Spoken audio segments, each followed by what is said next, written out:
recibamos la bendición de Dios, ¿se acuerdan cuál era? No escuchar atentamente la voz de Dios. Cuando no estoy atento, escuchando lo que Dios dice, ahí es el primer obstáculo. Si no escucho atentamente, voy a andar perdido, como digo yo, perdido en el espacio, porque no estoy oyendo lo que Dios quiere decir, porque estoy oyendo más otras voces ajenas. Y bueno, usted se puede ir al canal a escuchar esa primera parte para que la tenga toda completita. La segunda cosa que no nos permite a nosotros, que nos impide recibir la bendición de Dios, ¿cuál era? Desobedecer a Dios, la desobediencia. Cuando yo quiero hacer las cosas a mi manera. Y que Dios tiene que aguantarse a lo que yo decido. O sea, si yo decido que este es el camino que yo quiero caminar, Dios tiene que aguantarse. Y me tiene que bendecir. No es así. No es así. Si yo desobedezco, no puedo esperar. Dice la palabra de Dios dice que aquella persona que duda de lo que Dios ha dicho es como la ola del mar, que va y que viene. Y después al final de ese versículo dice, el que tal haga ni piense que va a recibir cosa alguna de Dios. O sea, no nos equivoquemos. Si yo soy desobediente, no voy a recibir lo que Dios tiene preparado para mí. Eso es puro cuento de predicaciones falsas que te enseñan y te dicen, no, usted declárelo, decrételo, y reclámelo y lo va a tener. Y si yo soy una persona que ni vivo en santidad, que me estoy apartado para Dios, ando viviendo en pecado, ¿se cree que voy a recibir algo de Dios? No, eso es mentira, eso es para manejar sus emociones. La palabra de Dios dice que la persona de doble ánimo, que un día está bien, que otro día está mal, que un día cree, que otro día no cree, que un día es obediente, pero otro día es desobediente, el que tal haga, no piense que va a recibir cosa alguna de Dios. Así dice la palabra, y en esta iglesia predicamos la palabra, le gusta a quien le guste. Y así dice la palabra. Eso es mentira que usted puede decretar, agarrar y soltar y abrazar y pelear y arrebatar, que le va a venir porque le va a venir. No es así, eso no es cierto, eso es antibíblico. Eso no funciona así, eso es antibíblico. Y hay muchos cristianos engañados en el mundo entero creyendo que se pueden portar mal y pueden vivir la vida a su antojo y hacer lo que les dé la gana, que si ellos decretan y se pelean con el cielo abre la puerta y se le bendice lo que está pidiendo. Antibíblico totalmente. Antibíblico, eso no es así. Eso no es así. Y el tercer impedimento, ¿cuál es? ¿Cuál es el tercer impedimento para recibir la bendición de Dios? Lo predicamos la semana pasada. La práctica del pecado. La práctica del pecado. Si hay algo que cierra la puerta a la bendición, es la práctica del pecado. ¿Verdad? Una cosa es el pecado original que cometieron nuestros primeros padres, ¿verdad? Adán y Eva ya en el huerto del Edén, cuando todo era perfecto, y ellos vinieron a pasearse en la olla de leche, ¿verdad? Dice el dicho. Porque estaba todo hermoso, todo perfecto, tenía todo lo que querían, o sea, señoreen sobre este mundo, hagan lo que quieran con todo aquí, eso sí, pueden comer de todos los arbolitos, pueden caminar para allá, para acá, pues, estaban felices, no faltaba nada, no había ausencia de nada, todo era paz, todo era gozo, todo estaba bien, hasta que desobedecieron y pecaron. Cuando vino ¿quién? La famosa serpiente a meterle cuento a Eva y a decirle cosas, a hablarle mal de Dios. Porque eso fue lo que hizo la serpiente, hablarle mal a Eva de Dios. ¿Cómo que Dios les dijo a ustedes? A ver, Eva, ¿cómo? Y a mí me encanta hacer ese drama, porque yo me pongo a imaginar que estaba ahí Eva toda emocionada con los arbolitos y tantos animales y todo era perfecto, y ella se sentía feliz, tenía a su esposo a la par, y una cosa bella, hermosa, todo, cuando de pronto viene la serpiente y le dice, Eva, ¿cómo es eso que Dios les dijo a ustedes, que si ustedes vienen y comen de ese arbolillo, que ustedes se van a morir? ¿Cómo? Cuente, a ver, cuente, ¿cómo es eso? Y Eva le dice, sí, Dios nos dijo que nosotros podemos comer de todo, pero de ese no podemos, porque si comemos, con solo tocarlo nos vamos a morir, dijo Eva. Ahí mintió, ¿verdad? Porque Dios no haya dicho eso. Pero ahí viene Satanás y le chismea a Eva de Dios. Y le dice, no, eso no es cierto. Eso no es cierto, Eva. Es que Dios sabe Vean lo inteligente que es Dios. Dios sabe que el día que ustedes coman de eso, los ojos de ustedes van a ser abiertos y ustedes van a darse cuenta de un montón de cosas que hoy ustedes no saben. Y a Dios eso no le conviene, por eso Él no quiere dejarlos a ustedes comer de eso. Pero es por eso. No van a morir, no van a morir, no. Y así es el diablo con nosotros. Por eso les decía ahora que esa es una doctrina antibíblica. Rebate, decrete, declare, dígalo, pídalo, visualícelo, piénselo y lo va a recibir. La Biblia no dice eso. Y yo enseñé muchas veces eso, porque a mí me enseñaron así. Luego me arrepentí delante de Dios y dije, Padre, perdóname, yo solo estaba repitiendo el modelo. Pero cuando fui a la Biblia, cuando estudié, cuando empecé a aprender, me di cuenta que a veces uno enseña porque uno escucha y uno hace las cosas a lo que escucha. La tradición. ¿A dónde va Vicente? Ahí sigue toda la gente. La tradición. Lo que yo conté un día de la señora que le partía la colita a la carne, ¿se acuerdan? ¿Quiénes estuvieron en esa predicación? Por Esteban lo voy a contar, por Esteban, que no estaba en esa predicación. Por Esteban. La señora le cortaba la colita a la carne, Esteban, cada vez que iba a cocinar, esa mano de piedra, ese tuco de carne, le cortaba el pedacito, botaba la colita y metía la carne al horno. Y eso, el esposo veía a la esposa hacer eso siempre, él decía, qué extraño. ¿Por qué será que mi esposa siempre le corta la colita a la carne? ¿Entiendo? ¿Por qué? Y un día en una fiesta familiar, mi esposo pensaba, él decía, eso es un desperdicio, eso es botar comida, pero tal vez tiene algún secreto culinario, de pronto al cortar la colita se vuelve más suave la carne, o es alguna cosa ahí que ellos tienen, ¿verdad? Entonces, él lo dejaba pasar. Pero en una fiesta familiar donde está toda la familia en un año nuevo, hacen de nuevo la bendita carne, y entonces él se recuerda y dice, no, yo tengo que preguntarle a mi esposa, ya yo me voy a quedar con esta incógnita aquí toda la vida, y le pregunta a la esposa, mi amor, yo quiero saber por qué es que siempre le cortan la colita a la carne cuando van a hacer esa mano de piedra tan rica que hacen, mi amor, dígame, ¿es un secreto culinario? ¿Qué es parte de los secretos que tienen las personas para cocinar? Dígame, mi amor. La esposa le dice, mi amor, yo no sé. Yo vi a mi mamá hacerlo toda la vida, entonces yo siempre lo he hecho. Pues yo no sé la verdad por qué es. Pregúntele a mi mamá. Se va el muchacho donde la suegra, por allá estaba la suegra, por favor, dígame. ¿Por qué es que usted le enseñó a mi esposa toda la vida, a ella le ha cortado la colita a la carne? Ella dice que lo aprendió de usted, que ella lo vio desde niña y ella lo siguió practicando ahora que ella es adulta. Le dice la suegra. Ay, hijo, yo no sé. La verdad es que yo no sé. Porque yo vi a mi mamá hacerlo toda la vida y yo lo seguí practicando. Y yo no sé. Pregúntele a la abuela. El muchacho dijo, no, yo tengo que salir de esta incógnita. O sea, yo no puedo quedarme con esto toda la vida, ya es demasiado. Se fue donde la abuelita que estaba allá al fondo. Abuela, dígame, ¿por qué su hija y mi esposa siempre le cortan la colita a la carne? Ellas dicen que crecieron viéndose una a la otra. Y yo quiero saber, abuelita, dígame, por favor, no me mande a ningún otro lado porque yo necesito que me diga por qué es que le cortan siempre un pedacito a la carne. Para mí es un desperdicio. Imagínense años de años cortando la colita de la carne, ¿cuánto han desperdiciado? O sea, por favor, abuela, dígame por qué. Y la abuelita le dice, ¡ah, hijito! No, lo que pasa es que cuando yo me casé en aquellos años, el hornito que yo tenía era tan chiquitito que cuando mi marido me traía el pedazo, a mí no me cabía todo, yo le cortaba un pedacito para que me cupiera en el horno. Pero es solamente eso. Oiga, ¿y cuánta gente ha estado cortando colitas de carne toda la vida? ¿Cuánto ha desperdiciado? O sea, eso es seguir la tradición.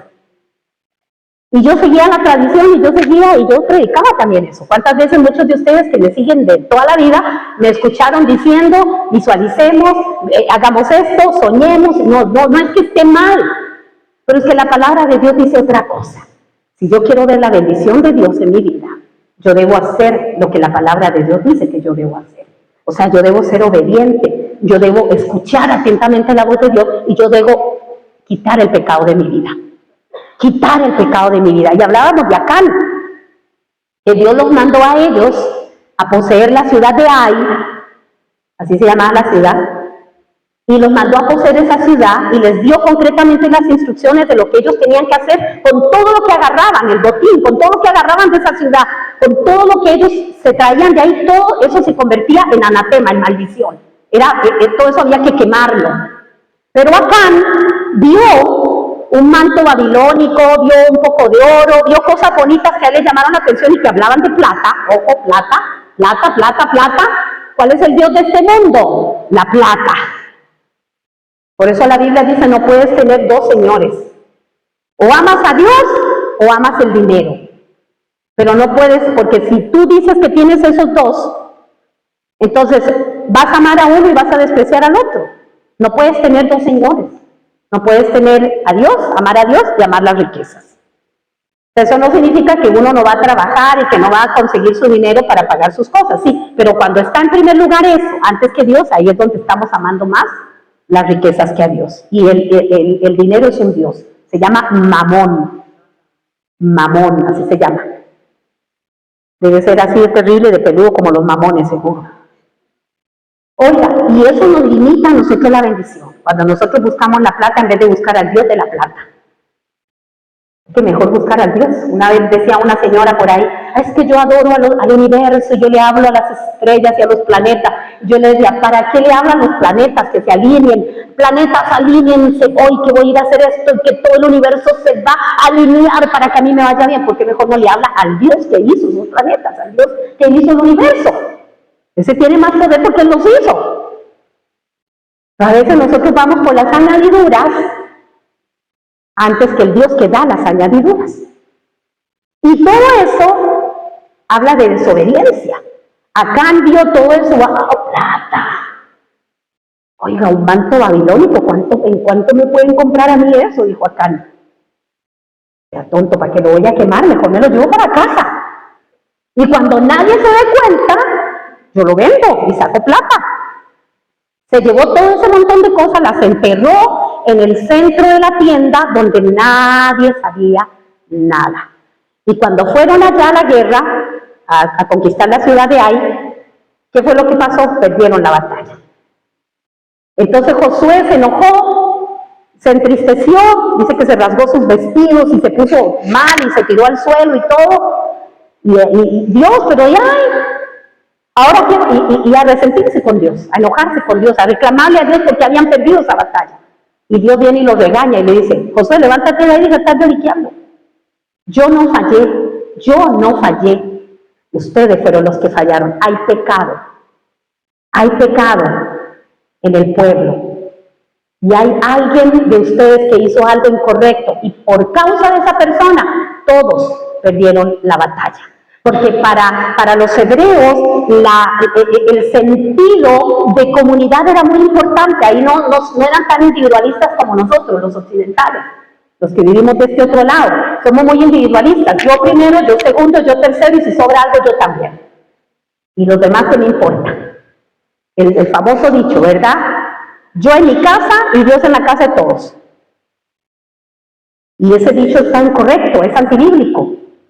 Porque Dios necesita que nosotros tengamos conciencia de comunidad, conciencia de familia. Que si yo hago algo incorrecto, lo que yo hice no me va a afectar solo a mí, le va a afectar a toda mi familia. Si yo peco como cabeza de un hogar y ese pecado que yo cometo, tal vez mi esposo, ni cuenta se dieron. Pero ese pecado afectó a mi familia completa y trajo maldición a mi familia, trajo pérdida a mi familia. Le abrió la puerta a Satanás para que llegara a tocar mi familia. Donde yo creo que nadie se dio cuenta, pero Dios sí miró. Y Dios le dijo, Josué, deja de estar ahí revolcándote en el suelo, lloriqueando, levántate y ve, porque te voy a decir quién fue el que pecó. Y manda a Josué, convocan a todo el pueblo y les dicen, Dios va a mostrar quién desobedeció aquí. ¿Quién desobedeció aquí? Y increíble, empieza a llamar familia por familia hasta que sale Acán. Y dice, Acán, tú desobedeciste y trajiste lo que no tenías que traer. Acán confesó su pecado y dijo, sí, es cierto, yo me robé un manto babilónico, me robé esto y aquello, y sí, está escondido debajo de la tienda. Oiga, nadie se había dado cuenta. Josué, el líder del pueblo, no se había dado cuenta. El pastor puede ser que no se dé cuenta, la pastora no puede dar cuenta de nada, la esposa no se dio cuenta, el esposo no se dio cuenta, pero Dios se dio cuenta. Y como Dios se dio cuenta, eso trajo maldición a todos los que rodeaban. Si hay un pecado oculto en una congregación, la congregación empieza a tener consecuencias. Y a veces uno no sabe, como pastor, como pastora, no sabemos qué es lo que está pasando. Pero Dios sí sabe. Y puede ser que yo sea ocasión para que ese lugar tenga maldición. ¿Se da cuenta? Porque nosotros somos un cuerpo completo. A ver, ¿qué pasa en este momento si yo vengo y me majo un dedo o me golpeo el dedo chiquitito del pie? ¿Quién te ha golpeado ese dedo alguna vez?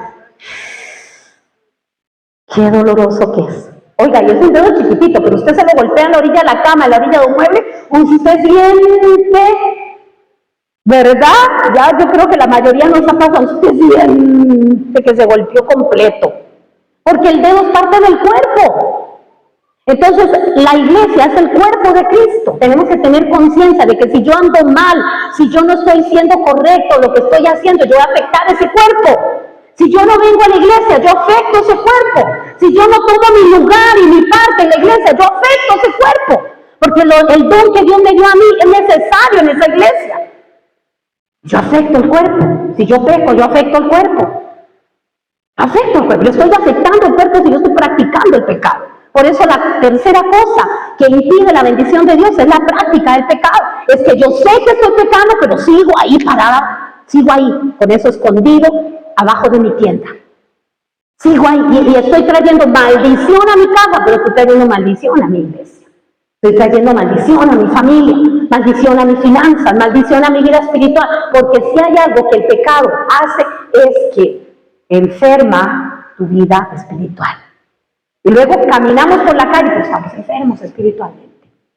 Y en la semana pasada hablábamos, les leí aquí en el libro que les conté, sobre el pecado.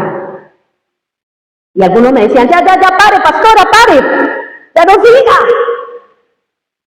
Porque a veces creemos que no estamos pecando. No, yo no. Pero cuando empecé a leer aquí, hilamos bien fino y nos dimos cuenta que hay muchas cosas que nosotros hacemos que son pecado y que no las consideramos como pecado. Y que el pecado nos limita. ¿Pecado qué es pecado? Es errar en el blanco. Esa es la definición de pecado, errar en el blanco. O sea, yo lancé y no vi en el blanco, vi en otro lado. Me equivoqué. No tuve la puntería para llegar justo a donde era, sino que tiré en otro lado, errar en el blanco. Erré. Eso es pecado. No tomo en cuenta a Dios en las cosas que hago. Son mis decisiones, o sea, yo soy yo y además que, como ahora dice el mundo, usted tiene que estar tranquilo porque usted tiene que dejarse guiar por lo que usted siente, por lo que usted quiere, viva la vida, empodérese. ¿Y Dios qué? ¿Dónde queda Dios? ¿Dónde queda el Señor que me dio la vida, que me formó en el vientre de mi madre, que puso en mí talentos? ¿Dónde queda Él si yo voy a hacer lo que a mí me dé la gana? ¿Dónde? Si Él me dio un cuerpo para que sea su templo, no para que sea la herramienta para pecar. Me dio una inteligencia para que sea para Él, o sea, todo lo que me dio es para Él. Usted sabe que el propósito que Dios tenía allá en el cielo, cuando Él formó el mundo entero y puso a nuestros primeros padres, Adán y Eva, en el huerto del Edén, ¿cuál era ese propósito? Que fuéramos santos. Ese era su plan, que fuéramos santos. Y esa santidad se perdió con el pecado que les hablaba ahora de Adán y de Eva, con la decisión que ellas tomaron. Cuando Eva decide creerle a Satanás y poner en tela de duda lo que Dios había dicho. Cuando usted y yo ponemos en tela de duda lo que Dios ha dicho, estamos errando en el blanco, estamos pecando, aunque no estemos fornicando, aunque no estemos adulterando, aunque no estemos robando, aunque no estemos mintiendo, pero si estamos dejando de creerle a Dios, estamos pecando. Y no vamos a recibir lo que Dios nos dio. Y por eso la cuarta cosa es la incredulidad. Vea que todo se relaciona. No escucho a Dios, desobedezco a Dios, practico el pecado y soy incrédulo.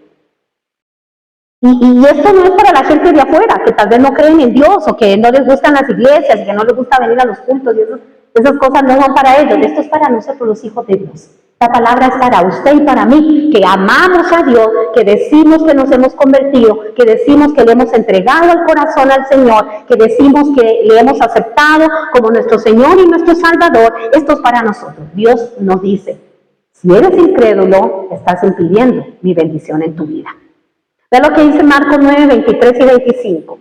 Marcos 9, 23 y 25 dice, Jesús le dijo, si puedes creer, al que cree, todo le es posible.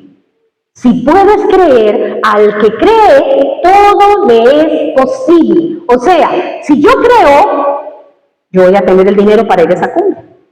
Entonces cambio mi confesión, empiezo a decir, ¡ay, qué montón de plata! Y ahora, ¿cómo vamos a hacer? Señor, gracias. Gracias, Padre. Porque no sé qué vas a hacer para que podamos ir a la cumbre. Pero yo creo, Señor, que si tú estás detrás de todo esto, tú abrirás la puerta, tú proveerás. Y yo haré lo que a mí me toque hacer. Porque tampoco es sentarse esperando, pierna cruzada, que todo nos llegue del cielo. También nosotros podemos actuar para que algo pase.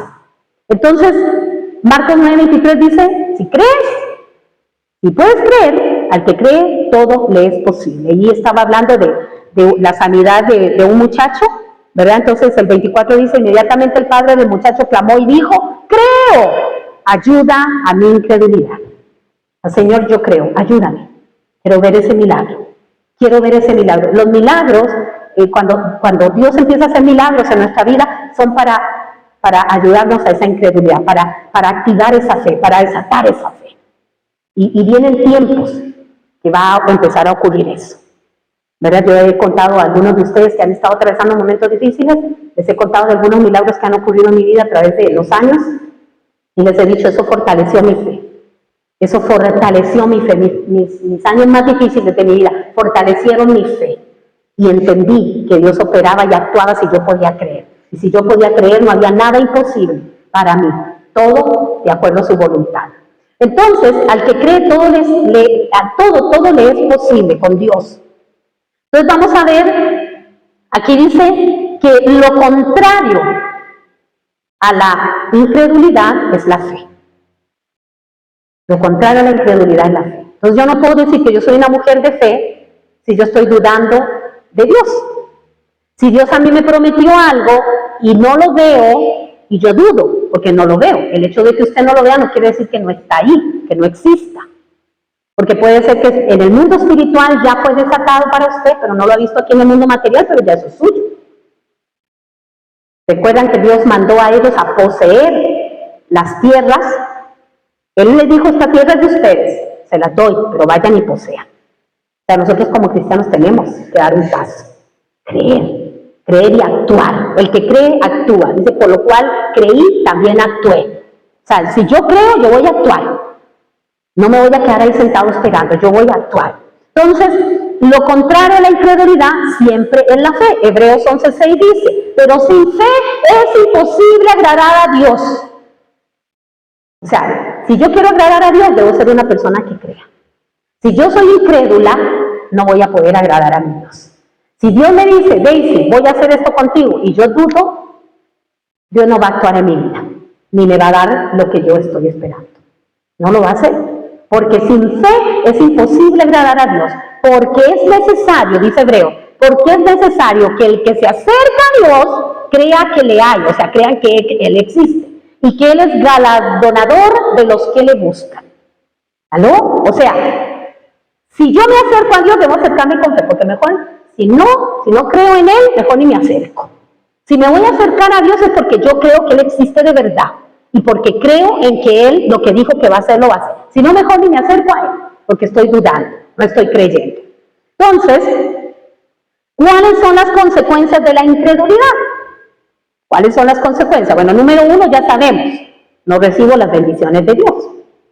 Número 2, la incredulidad me aparta de Dios. Me aparta de Dios. Cuando yo soy incrédulo, me aparta de Dios. A ver, Hebreos 3:12 dice así. Mirad, hermanos, que no haya en ninguno de vosotros corazón malo de incredulidad para apartarse del Dios vivo. Ahí está. Dice corazón malo. O sea que el que es incrédulo tiene un corazón bueno. Un corazón malo. Si yo no creo en algo, mi corazón no es bueno. Pero a veces creemos que somos muy buenos, muy pura vida, muy santos, muy todo, y no le creemos a Dios. Entonces, si no le creo a Dios, dice aquí la Biblia, no lo dice doña Daisy, lo dice la palabra de Dios. Dice, mirad, hermanos, mirad que no haya en ninguno de vosotros corazón malo de incredulidad para apartarse de Dios vivo. O sea, la incredulidad me aparta de Dios, me aparta. Yo puedo ser su hijo, pero estoy apartado. Como esos hijos que se enojan con el papá y tienen años de no hablarle. Exactamente lo mismo. Tienen un papá, pero no tienen relación con el papá. La incredulidad me aparta de esa manera de mi Padre Celestial. Número 2, otra consecuencia de la incredulidad, te opone a la verdad. 1 Timoteo 1:13. Habiendo yo sido antes blasfemo, perseguidor e injuriador, mas fui recibido a misericordia porque lo hice por ignorancia, en incredulidad. Ahí está hablando Pablo. Está hablando Pablo y diciendo, yo antes era un blasfemo, perseguidor de la iglesia, mataba a los cristianos, pero yo eso lo había hecho, ¿por qué? Por ignorante, en incredulidad, porque yo no creía que Jesucristo era el Hijo de Dios. Pero cuando Dios se reveló camino a Damasco, ahí yo creí, es Pablo hablando. Entonces, Pablo estaba opuesto a la verdad, porque él era incrédulo, se oponía a la verdad, ¿se acuerdan? Iba y mataba a cristianos, entonces se oponía a la verdad, porque él no sabía, no había tenido revelación. Entonces usted y yo podemos orar desde ya, Señor, si yo aún no he tenido revelación de quién eres tú, revélate a mi vida, y Dios se va a revelar. Órale así, Señor, revélate. Revélate a mi vida. Yo quiero de verdad tener revelación de quién eres tú. Yo quiero saber quién eres tú, Señor. Porque de oídas te he oído, decía Job. Pero ahora mis ojos te ven. Una cosa es oír de Dios y otra cosa es que usted le conoce. Que usted sabe quién es Él, que Él es su amigo, que usted ha disfrutado de la presencia de Dios ahí en su cuarto, en su casa, que usted ha sentido el abrazo de Dios, que usted ha sentido el amor de Dios, que usted ha visto con sus propios ojos milagros ocurrir en su vida, que si no hubiera sido Dios eso no hubiera pasado. Señor, revélate a mi vida, como te revelaste a Pablo. Quiero escuchar tu voz, como te escuchó Samuel, siendo un niño, un joven. Escuchaba que lo llamaban Samuel. Yo pensaba que era el sacerdote, porque todavía no estaban desarrollados sus sentidos. Entonces, sus sentidos espirituales, estaban desarrollados sus sentidos naturales, pero no los espirituales. Y él escuchaba que lo llamaban Samuel, y él se levantaba y se iba donde Elí, y le decía, ¿me llamaste? Y Elí le decía, no, yo no te he llamado, vuelve a acostarte. Y se volvía a acostar, y otra vez volvía a escuchar, Samuel. Claro, se iba otra vez donde el sacerdote, ¿me llamaste? Que no, que yo no te he llamado, voy a acostarte. Y se iba Samuel todo decepcionado, que pues yo escucho que me llaman. Samuel. Y se va otra vez donde Elí, y Elí le dice, no, mira, ya Elí entendió, el sacerdote Elí, en ese momento tuvo entendimiento y dijo, no, este es Dios que está llamando. Ve tranquilo, allá, acuéstate de nuevo. Cuando vuelvas a escuchar, dile, Señor, aquí estoy, háblame. Así fue de impactante la vida del profeta Samuel, un gran profeta. Y cuando escuchó otra vez Samuel, escuchó otra vez su nombre, él entendió que no era el sacerdote, no era el hombre el que lo llamaba, era el mismo Dios llamándolo a él. Y Dios nos está llamando a nosotros, pero nosotros creemos que es la pastora la que me pide que yo vaya, que ayude y que yo me santifique y que yo honre a Dios para que le sirva. Es la pastora. No, se equivoque. Es Dios. Es Dios que nos llama a cada uno de nosotros a vivir vidas entregadas a Él. Es Dios el que nos llama a vivir vidas santificadas. Es Dios el que nos llama a honrarle a Él con todo lo que somos, con todo lo que tenemos. Usted no puede perder esa cumbre, porque en esa cumbre vamos a hablar de muchos temas que a veces no se predican desde aquí. ¿Y sabe qué? Pablo estaba opuesto a la verdad porque él vivía en ignorancia y en incredulidad. Por eso la incredulidad nos opone a la verdad. El no creer lo que Dios dice, el no creer en su palabra. ¿Por qué no la creemos en su palabra? Porque no la leemos. Pero si la empezamos a leer, nos vamos a dar cuenta y vamos a decir, wow, aquí estaba escrito. Mira, yo nunca lo había leído. Una vez estaba en una célula, había muchas mujeres nuevas. Habían unas mujeres que ellas trabajaban en un grupo, creo que era de evangelismo en la Iglesia Católica, y ellas vinieron a mi célula, invitadas por alguien, llegaron ahí a la célula. Tal vez ahora, cuando yo, no voy a decir el nombre, pero tal vez cuando cuente el testimonio, las que tienen más tiempo de andar conmigo, saben de quién me refiero, ¿verdad? Y cuando estamos en la célula, yo leo el pasaje donde dice que nosotros somos real sacerdocio, nación santa, pueblo adquirido por Dios. Y cuando leo eso y yo empiezo a explicarlo, nosotros somos sacerdotes del Dios Altísimo. Interrumpe una de ellas y me dice, ¿cómo? Yo no era pastora en ese tiempo. ¿Cómo, líder? Sacerdotes, ¿cómo? Explíqueme eso que yo no entiendo. Sí, nosotros somos sacerdotes, nosotros ministramos la presencia de Dios. Y esa mujer me dice, no puedo creer que yo soy un sacerdote. Sí, Dios te ha escogido a ti para que tú ministres la presencia de Dios a otros que no le han conocido todavía. Oiga, esa mujer se quebrantó. Ese día le entregó el corazón al Señor y hasta el día de hoy es cristiana. Hasta el día de hoy le sirve, ella trajo después a su mamá, y es verdad, ya usted sabe de qué le estoy hablando. Porque vivía ¿en qué? En ignorancia y en incredulidad. Pero cuando Dios abre los ojos, bota ese montón de escamas, como las de Pablo, que dice que le salieron como escamas de los ojos. O sea, eso significa que espiritualmente hablando, usted dice, ¿qué? ¿Cómo? Dios me ama. Se le revela a usted. Se le revela a usted que Dios lo ama y que Dios lo que quiere para usted es lo mejor. Que si Dios le dice camine por allá es porque Dios lo ama, lo está protegiendo. No es porque Dios no lo quiere y no le quiere dar lo que usted quiere, está pidiendo ahí con berrinches. Es porque eso que usted está pidiendo con berrinches le va a hacer daño, entonces Él no se lo da. Porque lo ama tanto que no se lo va a dar porque sabe que le va a hacer daño. Es que lo ama. Entonces cuando usted recibe la revelación de que Dios le ama, usted dice, ay papito, usted no se enoja con Dios porque no le dio lo que usted estaba pidiendo. Usted más bien le agradece y le dice, Señor, ¿de qué me estarás guardando? ¿De qué me estarás protegiendo? Es que me amas demasiado. Pero eso solamente lo hace cuando usted se despoja de la incredulidad. La incredulidad se opone a la verdad. Y la tercera cosa que la incredulidad hace es que te quita el acceso a lo sobrenatural. Te quita el acceso a lo sobrenatural, porque Dios no es un Dios de carne y hueso. Dios es un Dios sobrenatural, está por encima de lo natural, sobrenatural, encima de lo natural, encima de lo normal, encima de lo común, encima de lo corriente. No es un Dios de carne y hueso.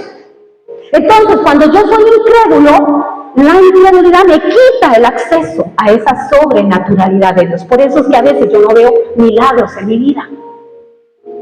A veces no veo milagros en mi vida. ¿Pero por qué fulano y sultano siempre están contando testimonios de milagros? Yo nunca veo nada. A mí nunca me pasa nada de eso, ¿sabes? Nunca. Solo a él, solo a ella. Tal vez es que usted ha estado muy incrédulo últimamente. Muy incrédulo últimamente. Mire Juan 20:19. Juan 20:19. Cuando llegó la noche, voy a leer hasta el 29, voy a leer rápido porque está buenísimo. Cuando llegó la noche de aquel mismo día, el primero de la semana, estando las puertas cerradas en el lugar donde los discípulos estaban reunidos por miedo de los judíos, vino Jesús y puesto en medio les dijo, paz a vosotros. Y cuando les hubo dicho esto, les mostró las manos y el costado y los discípulos se regocijaron viendo al Señor. Entonces Jesús les dijo otra vez, paz a vosotros. Como me envió el Padre, así también yo os envío. Y habiendo dicho esto, sopló y les dijo, recibid el Espíritu Santo. A quienes remitiereis los pecados les son remitidos, y a quienes se los retuviereis les son retenidos. Pero Tomás, uno de los 12, llamado Dídimo, no estaba con ellos cuando Jesús vino. Vaya siguiendo la lectura, Tomás no estaba ahí.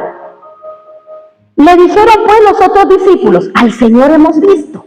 Él les dijo, si no viera en sus manos la señal de los clavos y metiere mi dedo en el lugar de los clavos, y metiere mi mano en su costado, no creeré. Oiga Tomás. O sea, Llegó Jesús después de que ya él había muerto, ¿verdad? Esta historia es después de que él ya había muerto, cuando ya él había resucitado. Se aparece a los discípulos donde estaban todos, estaban escondidos por miedo a los judíos que los iban a apresar, porque ya sabían que esos eran los cristianos, los seguidores del supuesto Jesús que acababa de morir. Entonces ellos estaban escondidos por miedo, por temor, y se les aparece Jesús, entra. Cuando ellos ven los huequitos, ¿verdad? Y ven el costado de la lanza, se regocijan y dicen, ¡oh, vino Jesús! Pero ahí no estaba Tomás. Ese día Tomás, ¿quién sabe dónde andaba? Tal vez ese día Tomás se había ido a pasear, ¿verdad? O tal vez ese día Tomás tenía el cumpleaños de la abuelita y se quedó en la casa celebrando cumpleaños. Como hacemos nosotros aquí en el mundo. Somos buenos para eso. Y no estaba ese día justo cuando vino el Señor a visitarnos, no estaba. Ese Dios viene aquí a visitar. Viene y hace milagros entre ustedes porque me han contado muchísimos testimonios. Pero ese día yo no vine, porque ese día tenía pereza, entonces me quedé. Y dice que cuando él vino, le contaron, ¿sabes, Tomás? Vino Jesús. ¿Y qué dijo Tomás?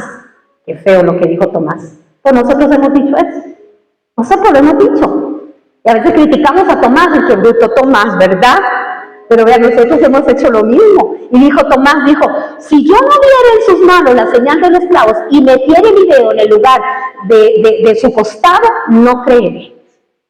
Oiga, qué fresco Tomás. Pero así hacemos nosotros.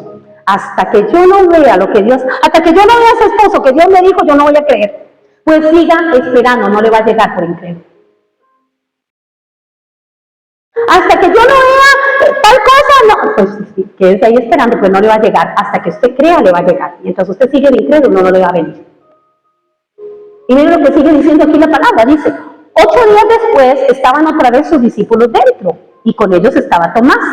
Llegó Jesús, estando las puertas cerradas, y se puso en medio, y les dijo, pasa a vosotros. Luego dijo a Tomás, pon aquí tu dedo, y mira mis manos. Oiga, es que Dios todo lo sabe, él sabía lo que había dicho Tomás, y nadie se lo contó. Es que Dios todo lo sabe. Y dice, pon aquí tu dedo, mira mis manos, acerca tu mano, métela en mi costado y no seas incrédulo, sino creyente. Oiga, le llamó la atención.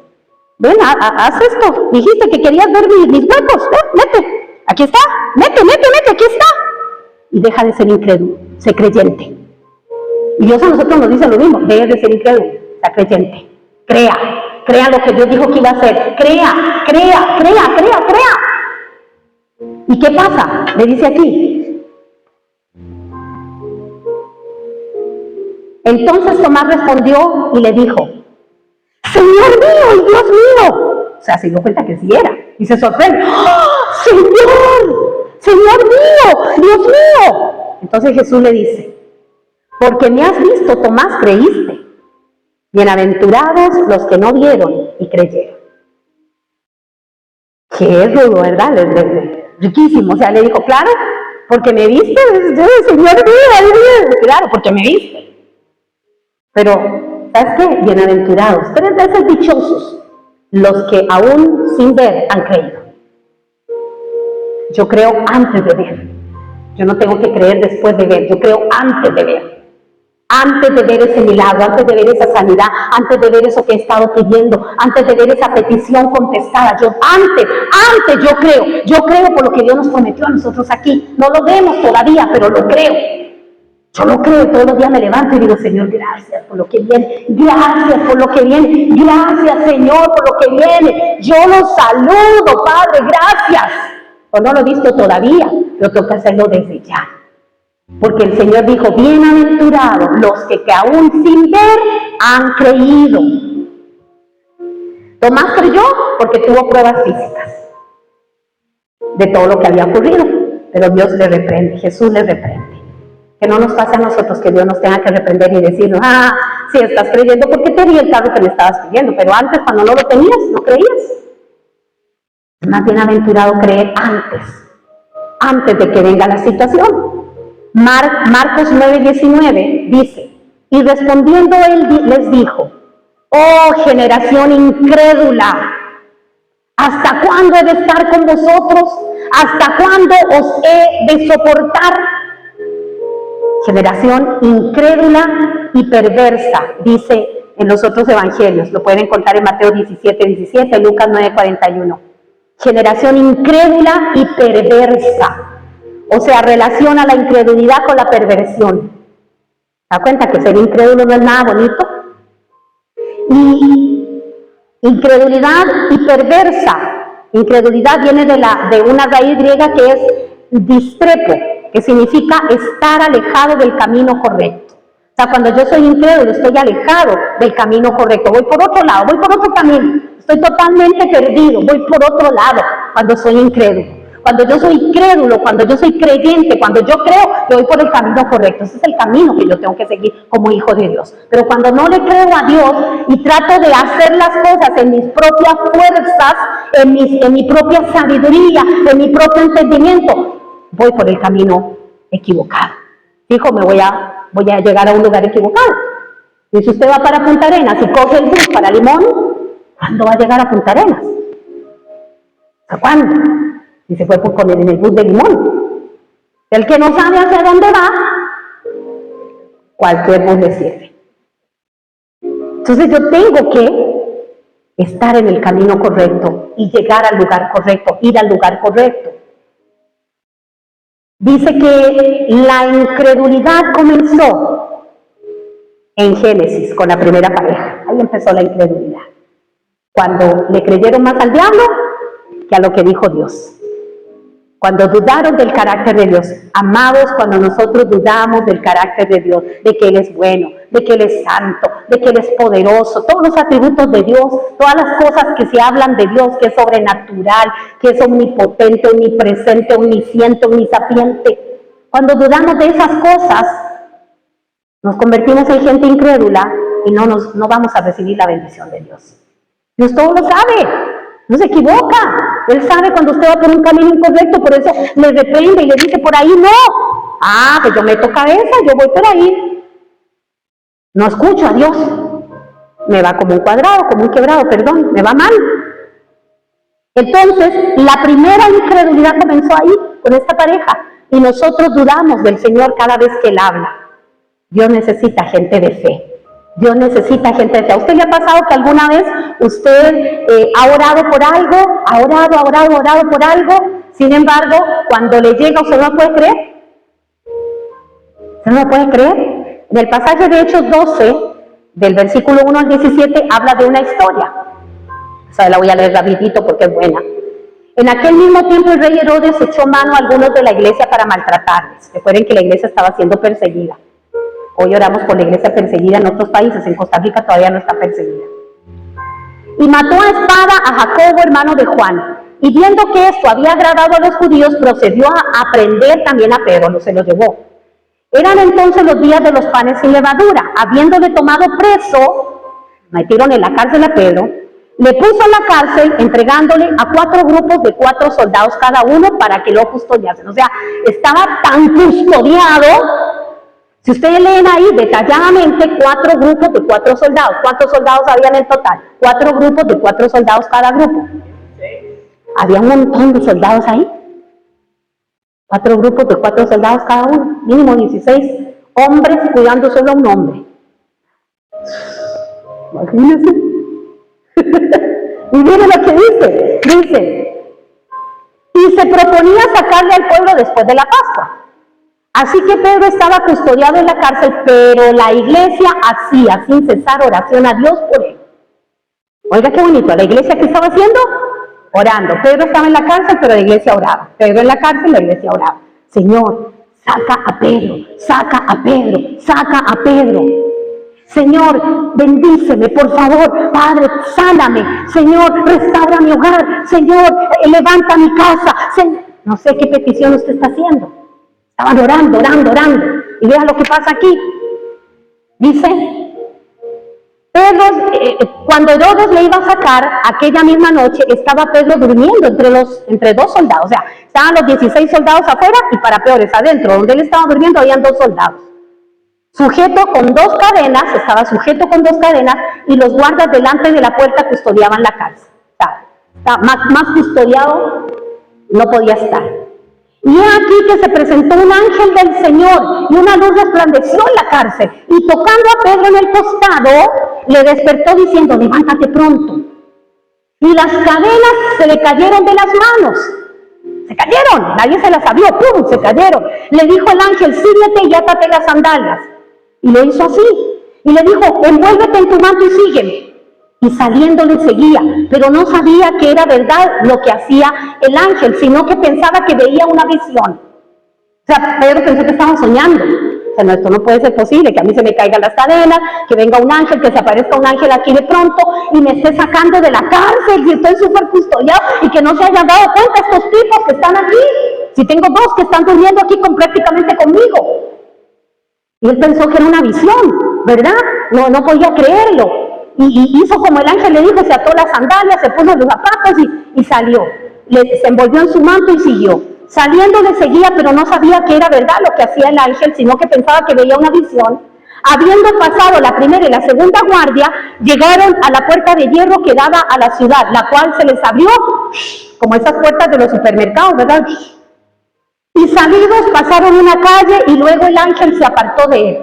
Entonces Pedro, volviendo en sí, dijo, ahora entiendo verdaderamente que el Señor ha enviado su ángel y me ha librado de la mano de Herodes y de todo lo que el pueblo de los judíos esperaba. O sea, cuando el ángel se fue, como que despertó y dijo, uy, sí, no era un sueño, era real.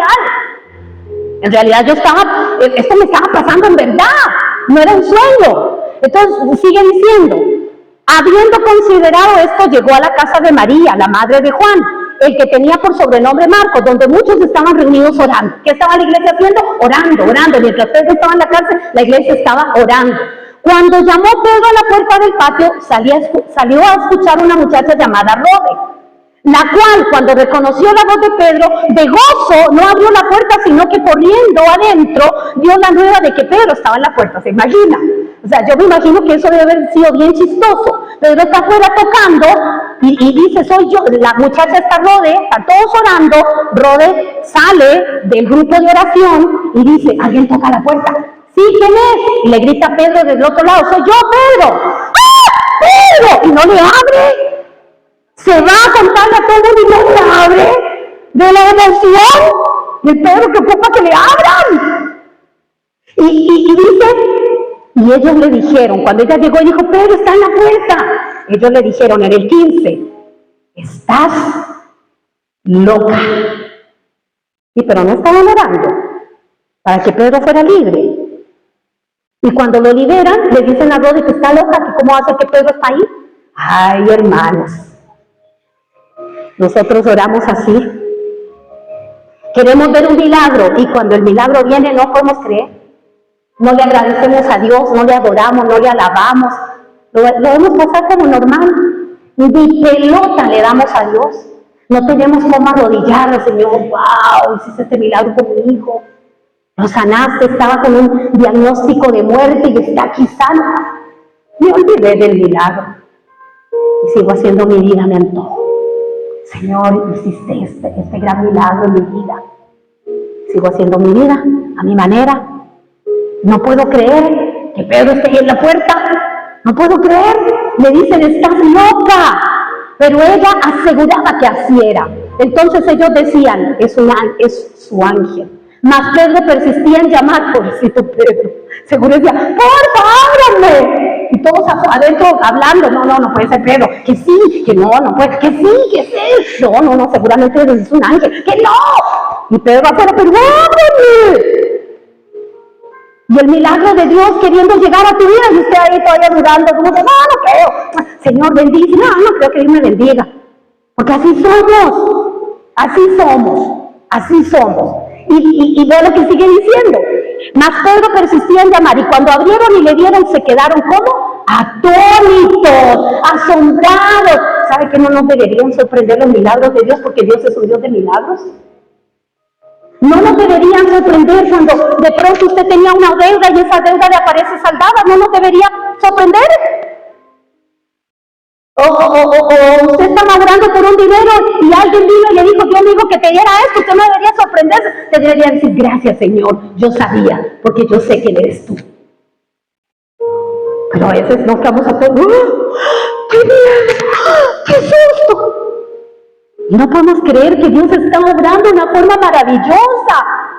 Entonces dice aquí, pero él, haciéndoles con la mano señal de que se callasen, les contó cómo el Señor le había sacado de la cárcel y dijo, haced saber esto a Jacobo y a los hermanos. Y salió y se fue a otro lugar. Oiga, la incredulidad es mala. Es corazón malo. Tener incredulidad es tener corazón malo. Hoy tenemos que decirle al Señor, Señor, yo no quiero tener un corazón malo de incredulidad, porque no me quiero apartar de ti, porque yo quiero conocerte más, Señor. Yo necesito tener un corazón lleno de fe, un corazón lleno de fe. Hebreos 11 habla de la fe, es el capítulo de la fe. Y si usted quiere que se avive la fe en usted, leas ese capítulo una y otra, y una, y otra, y una, y otra, hasta que la fe a usted se le desarrolle. ¿Por qué? Porque aquí habla de los grandes hombres de la fe.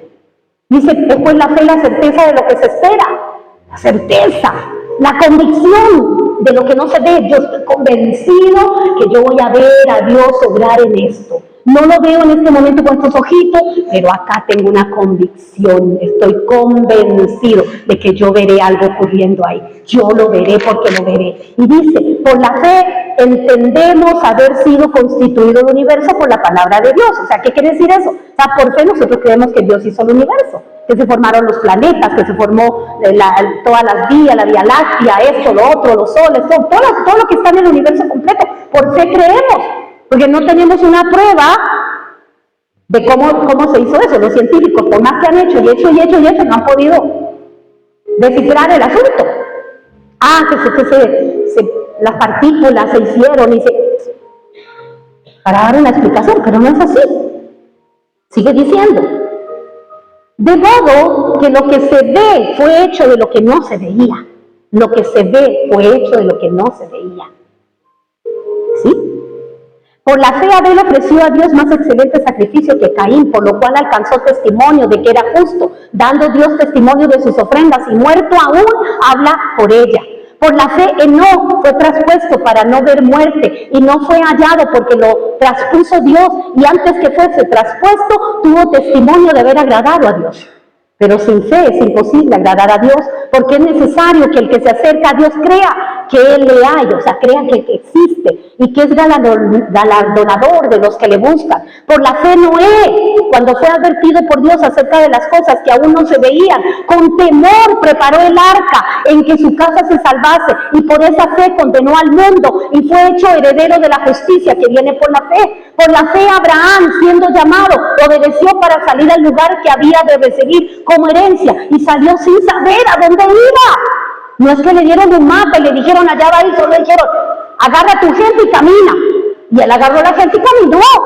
Nosotros queremos tener seguridad de todo. Por la fe lo hizo. Dice, salió al lugar que había de recibir como herencia y salió sin saber a dónde iba. Por la fe habitó como extranjero en la tierra prometida, como en tierra ajena, morando en tiendas con Isaac y Jacob, coherederos de la misma promesa, porque esperaba la ciudad que tiene fundamentos, cuyo arquitecto y constructor es Dios. Por la fe también la misma Sara, siendo estéril, recibió fuerza para concebir y dio a luz aún fuera del tiempo de la edad, porque creyó que era fiel quien lo había prometido. Por lo cual también de uno y de ese ya casi muerto salieron como las estrellas del cielo en multitud y como la arena innumerable que está a la orilla del mar, o sea, de Abraham. Conforme a la fe murieron todos estos sin haber recibido lo prometido. Si yo veo, yo creo. Hay que creer aunque usted no haya recibido. Esta gente murió y no recibió. Y le habían hecho promesa y no recibieron. Y murieron creyendo, dice. Conforme a la fe murieron todos estos sin haber recibido lo prometido, sino mirándolo de lejos y creyéndolo y saludándolo y confesando que eran extranjeros y peregrinos sobre la tierra, porque los que esto dicen claramente dan a entender que buscan una patria, pues si hubiesen estado pensando en aquella de donde salieron, ciertamente tenían tiempo de volver, pero anhelan una mejor, esto es, la patria celestial, por lo cual Dios no se avergüenza de llamarse Dios de ellos, porque les ha preparado una ciudad. El que cree, Dios no se avergüenza de él. Quiere decir, el que no cree, sí es una vergüenza para Dios. Si yo creo, Dios no se avergüenza, este cree, esta cree. Pero si yo no creo, y sigue diciendo, Moisés, sigue hablando cómo pasaron el Mar Rojo, habla de Sansón, habla de Gedeón, habla de David, habla de muchos personajes que están ahí. Yo quiero estar en esa lista. ¿Quiero ser de los hombres y mujeres de fe que creyeron? ¿O quiero ser un incrédulo, una incrédula? Y no recibir lo que Dios tiene preparado para mí. Es que la fe hay que cultivarla. Es que la fe hay que cultivarla. ¿Y cómo cultivo yo la fe? Mientras yo más conozco al Señor. Hoy es un tiempo de pedirle, Señor, por favor, Señor, revélate a mi vida. Revélate a mi vida, revélate, yo quiero conocerte, yo quiero saber quién eres tú. Como la canción que cantábamos al principio de la alabanza, quiero conocerte, revélate a mi vida. Cuando Dios se revela en nuestra vida, otro gallo canta, es otra la historia. Dejamos la incredulidad aparte, dejamos de estar peleando y empezamos a adorar al Señor, empezamos a amarlo, empezamos a entender por qué hay puertas que se cierran y por qué hay otras que sí se abren. Porque hay cosas que pasan en mi vida, como decía la palabra ahora al puro principio mi esposo, no es un por qué, es un para qué. Hay propósito en todo lo que ocurre a un hijo de Dios, siempre hay un plan. Dios no se saca de la manga nada, Él todo lo tiene perfectamente planeado, siempre hay un plan. Todo lo que a un hijo de Dios le pase es porque hay un plan detrás de todo esto, y planes de bien y nunca de mal, hay planes. Así que usted cierre sus ojitos ahí, no se levante para que no se distraiga. Cierre sus ojitos ahí. Y usted mismo puede decirle ahora al Señor, Señor, por favor,